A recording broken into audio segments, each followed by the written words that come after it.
అందరికీ praise the lord. ఈరోజు దేవుడు మనకిచ్చినటువంటి వాక్య భాగము దానియేలు గ్రంథము 4వ అధ్యాయము 37వ వచనము. ఈలాగు నెబుకద్నెజరును నేను పరలోకపు రాజు యొక్క కార్యములనియు సత్యములను ఆయన మార్గములు న్యాయములనై ఉన్నవనియు గర్వముతో నటించు వారిని ఆయన అనపశక్తుడనియు ఆయనను స్తుతించుచు కొనియాడుచు ఘనపరచుచున్నాను. ఈ యొక్క మాట ఈ వచనంలోనే మనకి ఎవరు చెప్పారు అనేటువంటి విషయాన్ని గమనించవచ్చు అన్నమాట. నెబుకద్నెజరే ఈ మాటలు మాట్లాడినట్లుగా ఇక దేవుని వాక్యంలో మనము చూస్తూ ఉన్నాం. అయితే ఇక్కడ మనం గమనించినట్లయితే నెబుకద్నెజరు అయినటువంటి ఈ యొక్క రాజు యేసు ప్రభువుని కానీ యెహోవా దేవుణ్ణి కానీ ఆయన నమ్మినటువంటి వ్యక్తి కాదు. ఒక అన్యుడైనటువంటి రాజుగా ఇక్కడ మనం ఎరుగుదాం అనమాట. అలాంటి నెబుకద్నెజరు అయినటువంటి రాజు దేవుణ్ణి స్తుతిస్తూ ఉన్నాడు అంటే నిజంగా మన దేవుడు ఎంత గొప్పవాడు అనేటువంటిది మనము గ్రహించాలి. ఇక్కడ రెండు విషయాల్ని మనము స్పష్టంగా గమనించవచ్చు. మొట్టమొదటిగా కార్యములన్నీయు అంటే దేవుని యొక్క కార్యములను గురించి ఇక్కడ నెబుకద్నెజరు మాట్లాడుతూ ఉన్నాడు. తర్వాత రెండవదిగా ఆయన మార్గములు. ఇక్కడ దేవుని యొక్క కార్యములు తర్వాత దేవుని మార్గముల గురించి రాయబడుతూ ఉన్నదనమాట. ఆయన కార్యములు మొట్టమొదటిగా ఎలాంటివి అనేటువంటిది ఈ నెబుకద్నెజరు గ్రహిస్తూ వచ్చాడంటే సత్యమైనటువంటివిగా ఇక్కడ చెప్పబడుతూ ఉన్నాయన్నమాట. కార్యములు అంటే ఆయన చేసేటువంటి పనులు అన్నమాట. దేవుడు చేసేటువంటి కార్యాలన్నీ కూడా సత్యమైనవి అంటే నిజమైనవి అనమాట. ఆయన అబద్ధాన్ని జరిగించేటువంటి దేవుడు కాదు. ఎల్లప్పుడూ సత్యమునే పలికేటువంటి దేవుడు, తర్వాత సత్యమునే జరిగించేటువంటి దేవుడుగా ఉంటూ ఉన్నాడు. అయితే ఇక్కడ ఎందుకు ఈ మాట నెబుకద్నెజరు అనగలుగుతూ ఉన్నాడు? దేవుడు చేసేటువంటి పనులు సత్యము అనేటువంటి మాటను ఈ నెబుకద్నెజరు ఎందుకు ఈ మాట మాట్లాడగలుగుతూ ఉన్నాడు అనేటువంటిది మనం గమనించినట్లయితే ఈ యొక్క 4వ అధ్యాయం అంతా కూడా మనం ఎరుగుదుము. ఈ 4వ అధ్యాయంలో నెబుకద్నెజరు అయినటువంటి రాజుకు ఒక దర్శనం కలుగుతుందనమాట. ఆ దర్శనంలో ఒక బ్రహ్మాండమైనటువంటి చెట్టు ఆకాశం అంత ఎత్తుగా ఈ భూతలమంతా విశాలమైనటువంటిదిగా ఆ యొక్క చెట్టు ఉంటూ ఉన్నది. అయితే ఆ చెట్టు ఒక దినాన అనేకమైనటువంటి ఆకాశ పక్షులకు తర్వాత ఆ యొక్క భూతలమంతా ఉన్నటువంటి ఆ యొక్క పక్షులన్నిటికీ అది నివాసయోగ్యమైనటువంటిదిగా ఉన్నది అనేటువంటి మాట మనము చూడవచ్చు. ఈ యొక్క అధ్యాయం అంతా చదివితే ఈ మాటలు మనకు కనబడతాయి. 20వ వచనంలో మనము ఆ మాటను చూడవచ్చు. అయితే ఈ యొక్క చెట్టు నెబుకద్నెజరే అని, అయితే ఒకానొక దినమున ఈ చెట్టు నరికివేయబడి అడవిలో మంచుకు ఎండకు తడుస్తుందని, తర్వాత అడవి గడ్డి మేస్తుందని ఈ యొక్క దర్శనం యొక్క భావమును దానియేలు ఇక్కడ చెప్పినట్లుగా మనము చూస్తూ ఉన్నాం. గమనించినట్లయితే దానియేలు గ్రంథము 4వ అధ్యాయము 25, 26 వచనాలు కలిసి ఉన్నాయి, చదువుదాము. తమ యొద్ద నుండకుండా మనుషులు నిన్ను తరుముదురు, నీవు అడవి జంతువుల మధ్య నివాసం చేయుచు పశువుల వలె గడ్డి తినేదవు, ఆకాశపు మంచు నీ మీద పడి నిన్ను తడుపును, సర్వోన్నతుడగు దేవుడు మానవుల రాజ్యం పైన అధికారి అయి ఉన్నాడనియు తానెవరిని దానిని అనుగ్రహింప నిశ్చయించునో వానికి అనుగ్రహించుననియు నీవు తెలుసుకుని వరకు 7 కాలములు నీకు ఇలాగూ జరుగును. ఈ యొక్క మాటలు నెబుకద్నెజరు గురించి రానున్న దినాల్లో జరుగుతాయి అనేటువంటి విషయాన్ని దేవుడు దర్శన రూపకంగా ఆయనకి అనుగ్రహించినట్లుగా దాని భావాన్ని దానియేలు వివరించినట్లుగా మనము ఈ అధ్యాయంలో చూడవచ్చు. అయితే 12 మాసములు గడిచిన తరువాత ఈ యొక్క దర్శనము ఈ యొక్క భావము అనేటువంటిది ఆ యొక్క నెబుకద్నెజరుకు నెరవేరినట్లుగా మనము చూడవచ్చు.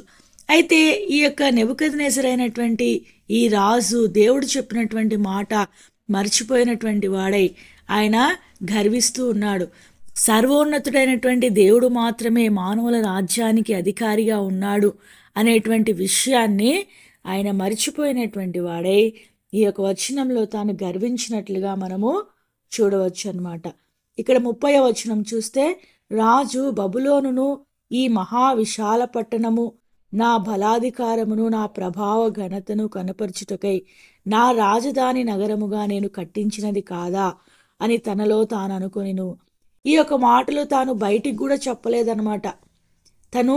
తన యొక్క అధికారంను గురించి, తను సాధించినటువంటి విజయాలను గురించి, తర్వాత యెరూషలేము అనేటువంటి మహాపట్టణము, దేవుని పట్టణమైనటువంటి ఆ యొక్క యెరూషలేమును కూడా జయించి అనేకమైనటువంటి ఇజ్రాయేళ్లను ఆయన చెరగా తీసుకుని వచ్చినటువంటి ఆ యొక్క విషయాన్ని బట్టి, తర్వాత తన యొక్క రాజ్యంలో ఒక రాజధానిని నిర్మించి ఆ నిర్మించినటువంటి రాజధాని తనే నిర్మించాడని గర్వించినటువంటి కారణాన్ని బట్టి ఆయన ఈ యొక్క దీనస్థితిలోనికి వెళ్ళిపోయినట్లుగా మనము చూడవచ్చు అన్నమాట. ఈ మాట ఎప్పుడైతే తన హృదయంలో అనుకున్నాడో, మన జీవితాల్లో మన యొక్క గర్వపు మాటలు పైకి చెప్పకపోయినా కూడా, మన హృదయంలో మన అంతరంగంలో గర్వించినా కూడా దేవుడు వాటిని చూసేవాడుగా ఉంటూ ఉన్నాడు అనమాట. దేవుడు వాటిని లక్ష్య పెట్టేవాడుగా ఉంటూ ఉన్నాడు. దేవుణ్ణి పక్కన పెట్టి మనకున్నటువంటి తలాంతులను బట్టి అయితేనేమి, మనకున్నటువంటి ఆ యొక్క ఘనతలను బట్టి అయితేనేమి, మనకున్నటువంటి డబ్బును, ఐశ్వర్యాన్ని, అందచందాలను మనము చూసుకుని మనం గర్వించినట్లయితే దేవుడు తప్పకుండా దానికి మనల్ని దీనస్థితిలోనికి తీసుకుని వెళ్ళేటువంటి వాడుగా ఉంటాడని ఈ యొక్క నెబుకద్నెజరు యొక్క జీవితం ద్వారా దేవుడు మనకు బయలుపరుస్తూ ఉంటూ ఉన్నాడు. అయితే నెబుకద్నెజరు గర్వించాడు, అయితే తిరిగి తను గ్రహిస్తూ వచ్చాడు. దేవుని యొక్క కార్యాలని గ్రహించినప్పుడే తిరిగి తను సమకూర్చబడినట్లుగా ఇక్కడ దేవుని వాక్యంలో మనము చూడవచ్చు. 34వ వచనం చూసినట్లయితే, ఆ కాలం గడిచిన పిమ్మట నెబుకద్నెజరును నేను మరలా మానవ బుద్ధి గలవాడనై నా కండ్లు ఆకాశం తట్టు ఎత్తి చిరంజీవియు సర్వోన్నతుడు నగు దేవుని స్తోత్రం చేసి ఘనపరిచి స్తుతించి తిని. ఆయన ఆధిపత్యము చిరకాలం వరకు, ఆయన రాజ్యము తరతరములకు నున్నది. ఈ విధంగా 34, 35, 36, 37 వచనాల్లో తను దేవుణ్ణి గణపరిచినట్లుగా మనము చూడవచ్చు. ఎప్పుడైతే తన యొక్క జీవితంలో గర్వించాడో వెంటనే తను దీనస్థితికి తీసుకుని రాబడుతూ వచ్చాడు.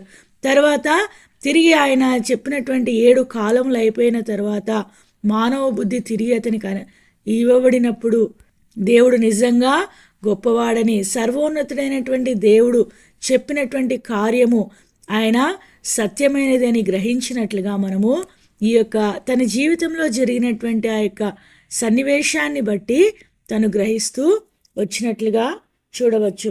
అందునిమిత్తమే తను ఈ యొక్క మాట చెప్పగలుగుతూ ఉన్నాడు. దేవుని యొక్క కార్యములన్నీ కూడా సత్యములైనటువంటివి. అంటే ఆయన ఏదైనా చెప్పాడు అంటే అది నిజమే, తర్వాత ఖచ్చితంగా దాన్ని నెరవేర్చేటువంటి దేవుడుగా ఇక్కడ చెప్పబడుతూ ఉన్నదనమాట. అయితే ఇక్కడ రెండవదిగా మనం గమనించినట్లయితే ఇంకా ఆయన కార్యములు ఎలాంటివి అనేటువంటిది దేవుని వాక్యంలో మనకు చాలా విషయాలు రాయబడుతూ ఉన్నాయన్నమాట. యోబు గ్రంథము 6వ అధ్యాయము 4వ వచనంలో మనం చూసినట్లయితే ఇక్కడ 3వ లైన్ గమనించండి. దేవుని భీకర కార్యములు నాతో యుద్ధము చేయుటకై పంక్తులు తీరుచున్నవి. ఇక్కడ ఆయన కార్యములు ఎలాంటివిగా మనం చూడవచ్చు అంటే ఆయన కార్యములు భీకరమైనటువంటి కార్యములుగా మనము ఇక్కడ చూస్తూ ఉన్నాం. ఈ యొక్క భీకరమైనటువంటి కార్యములు ఏం చేస్తాయంటే యుద్ధము చేసేటువంటివిగా ఉంటాయని మనకు ఇక్కడ దేవుని వాక్యంలో దేవుడు మనకు బయలుపరుస్తూ ఉంటూ ఉన్నాడు. ఇంకా ఆయన కార్యములు ఎలాంటివిగా ఉంటూ ఉన్నాయంటే కీర్తనలు 136వ అధ్యాయం 4వ వచనం చూసినట్లయితే, ఆయన ఒక్కడే మహా ఆశ్చర్య కార్యములు చేయువాడు, ఆయన కృప నిరంతరం ఉండును. ఇక్కడ ఆయన కార్యములు ఎలాంటి కార్యములు అంటే మహా ఆశ్చర్య కార్యములుగా ఇక్కడ మనకు చెప్పబడుతూ ఉంటూ ఉన్నదనమాట. మొట్టమొదటిగా ఆయన కార్యములు సత్యములని, తర్వాత ఆయన కార్యములు భీకర కార్యములని, తర్వాత ఆయన చేసేటువంటి కార్యములు ఆశ్చర్య కార్యములే కాదు కానీ మహా ఆశ్చర్య కార్యములు, మనకు ఊహకు అందనటువంటి కార్యములు ఆయన చేసేటువంటి వాడుగా ఉంటూ ఉన్నాడు అనేటువంటి వాక్యాన్ని ఇక్కడ మనకు దేవుడు స్పష్టపరుస్తూ ఉంటూ ఉన్నాడు. ఇంకా ఆయన కార్యములు ఎలాంటి కార్యములు మనము చూసినట్లయితే కీర్తనలో 126వ అధ్యాయంలో ఒక మాట రాయబడుతూ ఉన్నది. కీర్తనలు 126 అధ్యాయము 3వ వచనం చూసినట్లయితే, యెహోవా మన కొరకు గొప్ప కార్యములు చేసి ఉన్నాడు. ఆయన గొప్ప కార్యములు చేసేటువంటి దేవుడు, మన కొరకు చేసేటువంటి దేవుడు. అంటే నా జీవితంలో కూడా దేవుడు గొప్ప కార్యములు చేయటానికి సమర్థవంతమైనటువంటి దేవుడుగా ఉంటూ ఉన్నాడు. అయితే నా జీవితంలో మనం గర్వించినటువంటి స్థితి ఇంకా మనలో ఉంటే దేవుడు అలాంటి కార్యాలు చేయలేకపోవచ్చు, కానీ ఆయన మనలో తగ్గింపు, వినయ భావము, మనము పూర్ణ హృదయంతో ఆయనను ప్రేమిస్తూ ఆయన యొద్దకు వస్తూ ఉన్నప్పుడు తప్పకుండా ఆయన యొక్క ఆశ్చర్య కార్యాలు, ఆయన యొక్క భీకరమైనటువంటి కార్యాలు, ఆయన యొక్క గొప్ప కార్యాలు, ఆయన యొక్క సత్యమైనటువంటి కార్యాలు నీ జీవితంలో, నా జీవితంలో చేయటానికి దేవుడు ఇష్టపడుతూ ఉంటూ ఉన్నాడు. ఇది లూకా సువార్త 8వ అధ్యాయము 39వ వచనంలో ఇక్కడ మనం గమనించినట్లయితే, దేవుడు నీకెట్టి గొప్ప కార్యములు చేసెనో. ఇక్కడ దేవుడు చేసినటువంటి గొప్ప కార్యాన్ని మనము చూడవచ్చు. ఈ యొక్క అధ్యాయంలో సేనాదయం పట్టినటువంటి వ్యక్తిని దేవుడు విడుదల చేసినట్లుగా, సేన అంటే అనేకమైనటువంటి దయ్యములు పట్టినటువంటి వ్యక్తిని దేవుడు బాగు చేసినట్లుగా, అది ఒక గొప్ప కార్యంగా దేవుడు ఇక్కడ చెప్తూ ఉన్నట్టుగా మనము చూడవచ్చు అనమాట.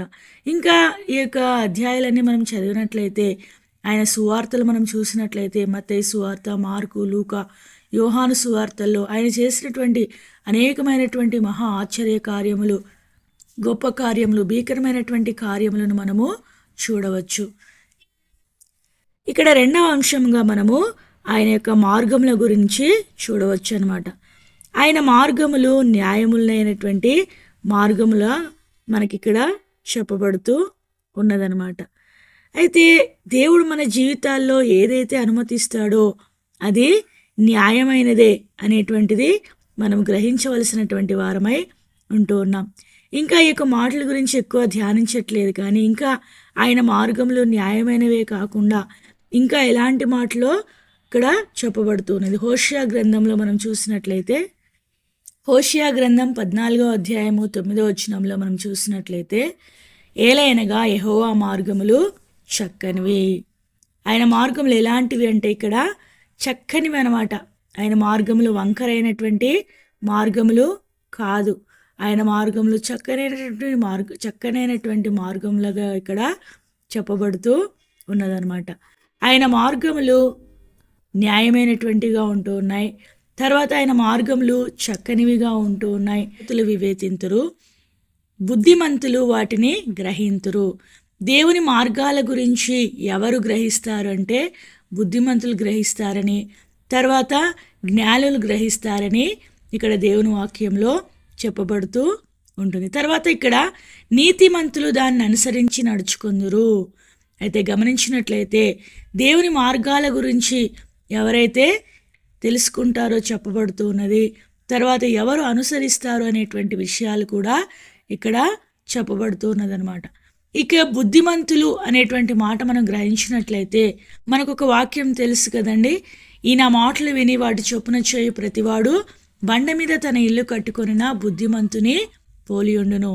అంటే దేవుని వాక్యాన్ని ఎవరైతే విని అనుసరిస్తూ ఉంటూ ఉన్నారో, దాని ప్రకారం చేస్తూ ఉన్నారో వారు మాత్రమే ఆయన మార్గాలు గ్రహించగలుగుతారు, ఆయన మార్గాలు చక్కనివి అని గుర్తెరుగుతారు అనేటువంటి విషయాన్ని ఇక్కడ దేవుని వాక్యంలో దేవుడు మనకు బయలుపరుస్తూ ఉంటూ ఉన్నాడు. ఇంకా ఆయన మార్గంలో ఎలాంటివి అనేటువంటిది గమనించినట్లయితే ప్రకటన గ్రంథంలో ఒక మాట రాయబడుతూ ఉన్నది. ప్రకటన గ్రంథం 15వ అధ్యాయం 3వ వచనం మనం గమనించినట్లయితే, నీ మార్గములు న్యాయములను సత్యములనై ఉన్నవి. ఆయన మార్గములు ఎలాంటివంటే న్యాయమైనవి, అంతేకాకుండా సత్యమైనటువంటి మార్గములుగా ఇక్కడ చెప్పబడుతూ ఉన్నాయన్నమాట. ఆయన మార్గముల గురించి మనం 3 విషయాలు చూస్తూ వచ్చాం. మొట్టమొదటిగా ఆయన మార్గములు న్యాయమైనవని, తర్వాత రెండవదిగా ఆయన మార్గములు చక్కనివని, తర్వాత ఆయన మార్గములు సత్యమైనటువంటి మార్గములు అనేటువంటి విషయాన్ని మనము గ్రహించవలసినటువంటి వారమై ఉంటూ ఉన్నాం. అయితే నా జీవితంలో ఆయన మార్గములను గుర్తెరుగుతూ ఉన్నామా, ఆయన యొక్క కార్యాలన్నింటినీ గ్రహిస్తూ ఉంటూ ఉన్నామా అనేది మనము నేడు పరీక్షించుకోవలసినటువంటి వారమై ఉంటూ ఉన్నాం. బుద్ధిమంతులైతే ఆయన మార్గములు గ్రహిస్తారు, ఆయన మార్గములు అనుసరించి నడుస్తారు అనేటువంటి విషయాన్ని కూడా మనము చూస్తూ వచ్చాం. ఈ విధంగా నా జీవితంలో ఆయన మార్గాల్ని, ఆయన కార్యాల్ని గుర్తెరిగి నడుచుకునేటువంటి వారంగా ఉండాలని దేవుడు ఈ దినాన మనకు బయలుపరుస్తూ ఉంటూ ఉన్నాడు. మరొకసారి మనకిచ్చినటువంటి అంశం నుంచి చదువుకొని ముగించుకుందాం. దానియేలు గ్రంథము 4వ అధ్యాయము 37వ వచనము. ఈలాగు నెబుకద్నెజరును నేను పరలోకపు రాజు యొక్క కార్యములనియు సత్యములను ఆయన మార్గంలో న్యాయములనే ఉన్నవనియు గర్వముతో నటించు వారిని ఆయన అనపశక్తుడనియు ఆయనను స్తుతించుచు కొనియాడుచు గణపరచుచున్నాను. ఇక్కడ గర్వంతో నటించే వారిని కూడా ఆయన ఏం చేస్తాడంట? అణిచివేస్తాడు అనేటువంటి విషయం ఇక్కడ బయలుపరచబడుతూ ఉన్నదనమాట. ఆయన ఒకరిని తగ్గించగలడు, ఆయన ఒకరిని హెచ్చించగలడు అనేటువంటి మాట కూడా దేవుని వాక్యంలో మనము చూడవచ్చు. దేవుడి కొన్ని మాటలను దీవించి ఆశీర్వదించునుగాక. ఆమేన్.